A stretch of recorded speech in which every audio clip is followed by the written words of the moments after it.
All right, so it's been exactly 2 weeks now since that attempted coup went down in Benin Republic, and you would think by now the dust would have settled, that we'd have some answers, that somebody, somewhere, would be talking straight about what really happened in Cotonou when President Patrick Talon's government almost got toppled. But here's the thing that nobody wants to say out loud, the thing that's keeping intelligence agencies across West Africa awake at night. Where is the man who actually tried to pull this off? I'm talking about the coup leader himself, Lieutenant Colonel Djiman Pascal. The official story, and this is what they want you to believe, is that he just vanished. Disappeared into thin air like some kind of ghost. But the real story, the one that makes people in power very uncomfortable, is that he didn't just disappear on his own. He was extracted. Someone pulled him out. Because while Benin was locked down tight, Nigerian soldiers everywhere, borders supposedly sealed. Somehow, a shadow door opened just to the west. And that door, according to multiple sources I've been hearing from, led straight to the office of maybe the most cunning political survivor in all of African politics right now. I'm talking about Faure Gnassingbé, the president of the Council of Ministers of Togo. And yes, that's a title he created just for himself, the only person in all of Africa who holds that particular office, but we'll get to that later. Now, this story isn't just about a failed coup anymore.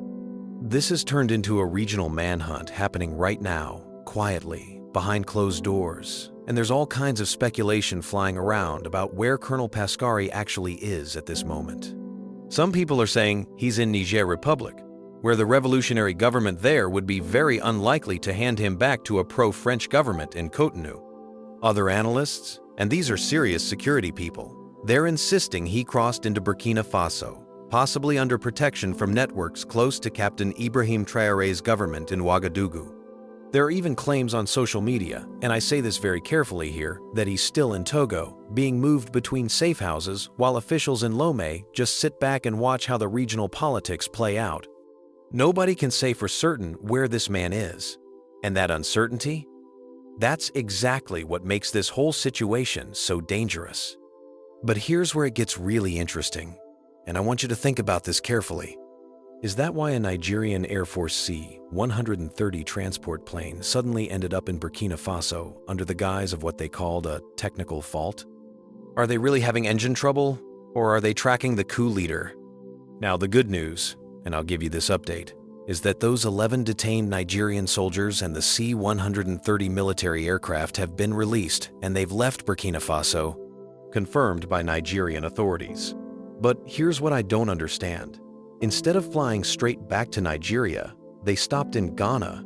So I'm confused here. Why Ghana? Why didn't they stop in Ghana the first time when they allegedly had engine problems? These are the reasons why there are bound to be massive speculations about whether this was actually just an aircraft problem or something much bigger at play. And of course, it's always something bigger at play, right? Think about it for a second. The coup leader escapes, allegedly to Burkina Faso, and less than 24 hours later, 11 Nigerian soldiers are suddenly on the ground there. I believe, and this is my personal assessment, that this was a manhunt operation or something even worse, something we're not being told about. What we're witnessing right now across West Africa is a high-stakes double game that has turned this small coastal country, I'm talking about Togo here, into the region's most dangerous pivot point. Togo has become the silent double-edged sword of West Africa, a sanctuary for coup leaders, a gateway for Russian warships, and an absolute headache for France, which, by the way, is a very good thing if you ask me. Now, Faure Gnassingbé is betting that he can play every single side against each other and still survive. But in a region that's basically on fire right now, how long can you really hold the door open for everyone before the flames finally come inside your own house? So what we're going to do today is look into the evidence linking Togo, specifically Gnassingbé, to the escape of Lieutenant Colonel Pascal 2 weeks ago. We're going to examine how Faure Gnassingbé managed to sign a major military deal with Russia without losing his seat at the French table, and why the old colonial maps are currently being torn up as West African countries like Ghana and Togo swap allegiances just to survive in this new reality. In those chaotic 48 hours following the collapse of the December 7th coup attempt in Benin Republic, there was a shadow operation quietly unfolding just across the western border. Because while President Patrick Talon's security forces were sweeping through Cotonou looking for coup conspirators, multiple reports started coming in suggesting that the ringleader, Lieutenant Colonel Pascal, did not flee north into the bush like you'd expect. He went west, crossing that porous boundary straight into Togo. Now Togo has officially remained completely silent on this matter, but accounts from regional security sources are pointing to something far more deliberate than just a random escape. This looks less like a desperate flight and more like a coordinated extraction. Should I say, a pre-planned exit strategy that was put in place before the coup even happened? That's what it's looking like to me.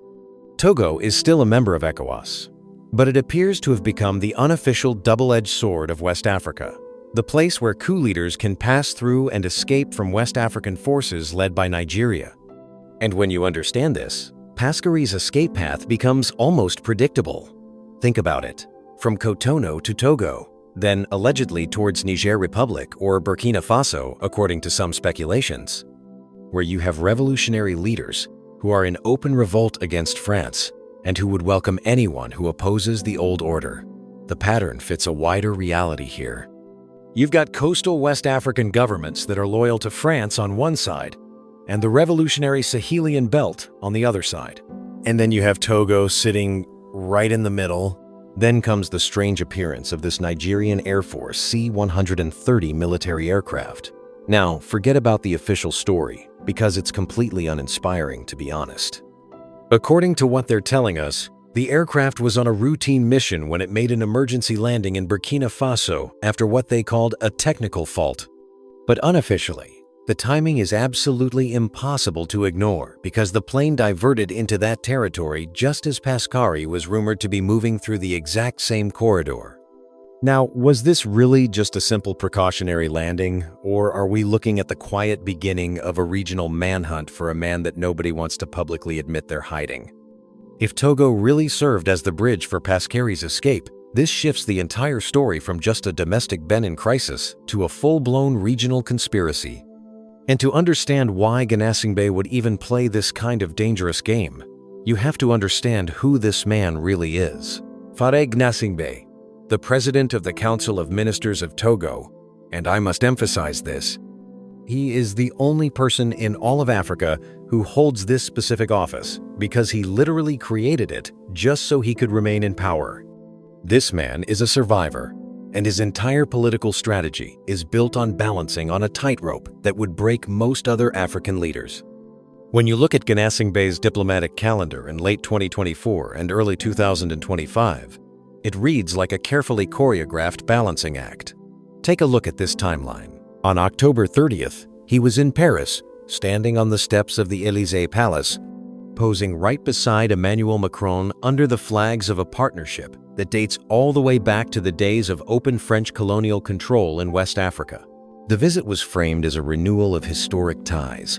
All the usual talk about security cooperation, development, regional stability, the standard script. Yet less than 3 weeks later, this same man's presidential jet is touching down in Moscow, Russia. And this time, the visit is anything but symbolic. In the Russian capital, Gnassingbé is sitting across from Vladimir Putin himself, and the language completely shifts from history to opportunity. They're talking about defense cooperation, port access, military training, intelligence sharing, and the reopening of embassies that had been dormant since the early 1990s. The speed of this pivot is not accidental at all. France, humiliated after being forced out of Mali, Burkina Faso, and Niger, is now desperate not to lose another foothold on the Atlantic coast. Russia, on the other hand, sees every single gap in French influence as a window for expansion and opportunity. Gnassingbé understands both sides perfectly, and he's turning their rivalry into a surgical survival strategy. Paris gets reassurance that Togo is still on their side. Russia gets the signal that Togo is open for business. This is not a leader choosing a camp. This is a leader turning himself into the camp that everyone needs. But while that strategy might protect Gnassingbé from outside pressure, it also creates a very important question here. What exactly did Togo promise Russia in exchange for this sudden, warm embrace? The answer to that question is sitting right at the water's edge. The port of Lomé, one of the biggest and most well-equipped deepwater harbors on the entire West African coast. For years, it's been serving as the commercial gateway for the entire region, feeding both coastal neighbors and increasingly the landlocked alliance of Sahel states. But under the new deal with Russia, it's becoming something else, something far more strategic. It's becoming a potential military asset for one of the world's global powers. I'm talking about Russia looking for a firm foothold on the Atlantic Ocean. The defense partnership between Togo and Russia includes one key clause that changes everything. Russian vessels can now use the port of Lomé. That means naval ships, supply vessels, and potentially intelligence platforms can dock there, refuel, and operate from Togolese waters in a region where France once enjoyed completely uncontested maritime influence. This is a quiet revolution when you really look at what's happening here. Yet Gnassingbé draws one very clear line in the sand. No permanent Russian military base, and no formal deployment of the Africa Corps. That's the Russian-backed structure that has replaced the Wagner footprint across the continent. On paper, this allows Togo to have it both ways. He can claim he's only broadening partnerships, not inviting military occupation. He can argue that port access is purely economic, not ideological. But in practice, however, every single Russian ship that docks in Lomé sends a very clear signal to Paris, to Washington, and to Abuja. The signal is simple. Gnassingbé now has options, and he's absolutely willing to use them. Now, the deeper layer here is really about regime security. Gnassingbé is standing on a very tight rope, and his primary objective, above everything else, is protecting his family dynasty at all costs. He's using the port as leverage, massive leverage, by the way. Alongside the port access, the partnership with Russia reportedly covers training, intelligence sharing, and technology, specifically focused on what they call internal stability. I'm talking about surveillance capabilities and counterinsurgency tools here. In simple terms, these are tools that help keep Gnassingbé in power no matter what happens around him. Russia gets access to a strategic Atlantic port. Gnassingbé gets an insurance policy against any threats to his rule. But there's a cost to this arrangement, because by opening the door to Russia at sea, Togo risks closing the door to France on land. So the question becomes, how long can Paris pretend that nothing has fundamentally changed between France and Togo? France now finds itself in an extremely uncomfortable position. For decades, Togo was one of its most dependable partners in West Africa. A quiet ally that didn't make headlines, didn't eject French troops, and didn't loudly question the old colonial arrangements. That image no longer fits reality. Because, as the Benin Coup drama was unfolding, Paris quickly stepped in to help Talon's government with intelligence, support, and offers of assistance. But from Lomé, from Togo's side, there was nothing. No loud condemnation of the coup attempt, no visible cooperation with Nigeria and the ECOWAS forces trying to maintain regional order. On the surface, Togo's silence can be framed as simple neutrality. But at a deeper level, it's looking like pure calculation. If Pascal did pass through their territory, then that silence is a deliberate choice, not an accident. It's a way of signaling to Paris, to West Africa, and to Nigeria that Togo does not intend to play the role of enforcer for anyone else's crisis. For France, the dilemma is crystal clear now. Push Togo too hard, publicly accuse them, impose sanctions, or try to isolate them, and Gnassingbé could lean even further into Russian arms and possibly closer to the alliance of Sahel states. But there's another option. Handle Togo too softly, and Paris looks weak and complicit, while one of its supposed allies shelters the man who tried to overthrow a pro-French government right next door. France is trapped in this paradox. They need Togo's port. They need Togo's airspace. They need Togo's moderation in a region where French influence is literally collapsing before their eyes. Gnassingbé understands this dynamic perfectly.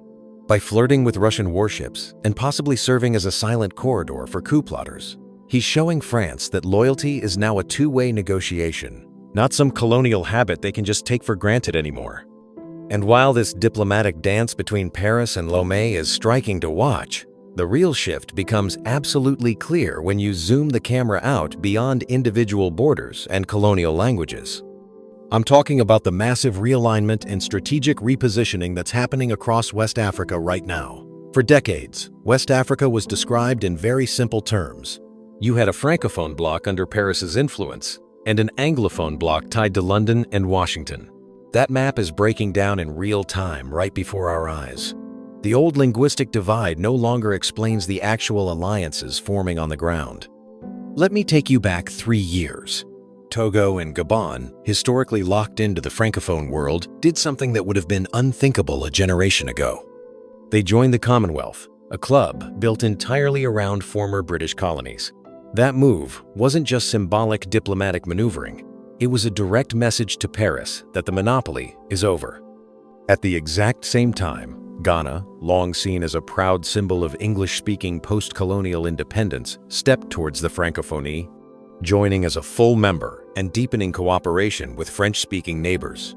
In doing this, Ghana signaled that security concerns and trade networks matter far more than colonial language pride. To secure its borders against the instability and insecurity currently spreading like wildfire across West Africa, Ghana needed to sit at the same diplomatic tables, speak the same political language, and share the same intelligence networks as its francophone neighbors. In this new reality, Togo's entire game makes much more sense. By belonging to both sides simultaneously, Francophonie and Commonwealth, while also flirting with Russia and engaging with the Alliance of Sahel states, Togo makes itself completely impossible to isolate. If the West turns away, it can pivot fully to the revolutionary Sahel bloc. If the Sahel becomes too risky or unstable, Togo can fall back on its older ties and cultivate new Western partners. This fluid identity isn't just clever branding or public relations. This is a carefully constructed escape strategy for regime survival. Yet none of this is abstract political theory because it connects directly back to the central question of how a coup leader can vanish in plain sight across borders that supposedly belong to opposing camps. To understand why Togo can play this extraordinary role, you have to follow the trucks, the shipping containers, the trade routes. The port of Lomé is an absolute lifeline for the landlocked alliance of Sahel states. Cargo arrives by sea, then pushes inland by road towards Burkina Faso, towards Niger, towards Mali. When ECOWAS sanctions heat up, or when borders tighten elsewhere in the region, the Togo corridor becomes even more valuable, even more critical to survival. In practical terms, this gives Gnassingbé leverage that very few leaders in the entire region can match. The AES governments in Mali, Burkina Faso, and Niger have turned their backs completely on France and on ECOWAS, but they haven't turned their backs on Togo. They can't afford to. Their economies and their military logistics depend in significant part on that quiet, steady flow of goods coming up from the coast through Togolese territory. Togo also sits directly along the Lagos-Abidjan corridor, one of West Africa's busiest and most strategically important trading routes. It's both a bridge and a pressure point. If Gnassingbé signals that he might lean towards the alliance of Sahel states, ECOWAS feels the tremor immediately. They become uncomfortable. They feel the pressure. If he emphasizes his ECOWAS role instead, the alliance states take note, but they tolerate it as long as their critical supply lines remain intact and functioning. This is exactly why even speculative talk of Togo one day joining the alliance of Sahel states induces serious nervousness in capitals like Abuja and Abidjan. It would mean that a country sitting at the absolute heart of the coastal logistics chain has thrown its weight behind the revolutionary Sahel project. In that context, the disappearance of a man like Lieutenant Colonel Pascal stops looking like a small Benin problem and starts looking like a piece of valuable bargaining power in a much bigger regional game. What happened 2 weeks ago has evolved far beyond just a coup attempt. It's no longer simply about what happened in Cotonou. This is now a regional manhunt shrouded in mystery and quiet backroom diplomacy. Right now, speculation is absolutely sweeping through security circles about the current whereabouts of Pascal. According to some intelligence sources, he escaped into Niger Republic, where the alliance of Sahel states government would be far less likely to hand him back to what they view as a pro-French puppet government in Cotonou. Other analysts are insisting with equal confidence that he crossed into Burkina Faso under the protection of networks close to the revolutionary military authorities in Ouagadougou. There are even persistent claims on social media, and again I say this very carefully because social media is not always reliable, that he's still somewhere in Togo, being moved between secure safe houses, while officials in Lomé carefully time their next moves and watch how regional politics continue to evolve. No one can say for absolute certain where this man is right now, and that uncertainty is precisely what makes this entire case so incredibly dangerous for everyone involved. Officially, Benin Republic is talking about extradition procedures and regional cooperation. Unofficially, though, its neighbors are staying remarkably quiet. Every official statement is deliberately vague. Every diplomatic move that Togo makes is wrapped in layers of legal procedures, technical consultations, and bureaucratic delays. If Pascal carries secrets about allies inside Benin's own security structures, about foreign handlers who may have supported the coup, or about covert promises that were made before the attempt even happened, then his current location isn't just a simple question of law enforcement. It's a question of political leverage and regional power dynamics. That brings the spotlight right back to Nigeria's sudden C-130 appearance in Burkina Faso. On paper, according to the official Nigerian military statement, the aircraft diverted due to a technical fault. The crew was safe, the situation was under control, and now they're back in Nigeria. And here's the funny thing that nobody wants to explain. They stopped in Ghana instead of flying straight back to Nigeria. Why Ghana? Ghanaians, you guys need to seriously watch out here. Is Nigeria cooking something up from your territory? You need to look into this matter very carefully and tell the rest of us what's actually happening, because I genuinely don't understand why a Nigerian military aircraft would fly to Ghana instead of heading straight home to Nigeria. When you look at this C-130 military aircraft sitting right in the middle of this entire controversy, if it was really only about mechanical problems, then why did a plane that was supposedly on a completely different flight path end up on the ground in the exact same Sahelian theater where Pascal is rumored to be moving through? Was this just an incredible coincidence? Was it a quiet attempt by Nigeria to get ahead of the story and control the narrative? Or is this part of a much larger scramble happening behind the scenes to ensure that if Pascal eventually talks to authorities, he talks to the right people who can control what information comes out? In the end, the question of where exactly Lieutenant Colonel Pascal is right now may actually be less important than another question entirely. Who is protecting him at this moment, and what do they expect to get in return for that protection? Now, if you've watched to this point, this is Frontline Africa, where we talk about geopolitics from Africa's own point of view, where we discuss African issues from Africa's own perspective, completely away from Western propaganda, away from hidden agendas and manufactured narratives. We talk about exactly how things are on the ground, the real story that mainstream media refuses to cover honestly. It's been 2 weeks already, and this story is still actively developing. I believe we're going to know the full picture of what actually happened 14 days ago as time progresses and more information comes to light. Now, I'm personally beginning to believe that this probably wasn't even a real coup attempt in the traditional sense. Yes, it might have been a deliberate attempt to stir up the waters and mobilize military forces, and Nigeria's so-called military tourism to Burkina Faso was probably part of that larger game, which backfired spectacularly, by the way, because I heard that Nigerian officials were literally begging, like actually begging, Captain Ibrahim Traoré himself. They were bowing, chopping knuckle, throwing salutes to the man behind the Sahel revolution, and honestly, it's a beautiful sight to witness. Nigeria, the so-called giant of Africa, finally humbled and forced to do the right thing for once. Ask nicely, apologize properly, and admit your mistakes openly. Only then can you take your soldiers back home.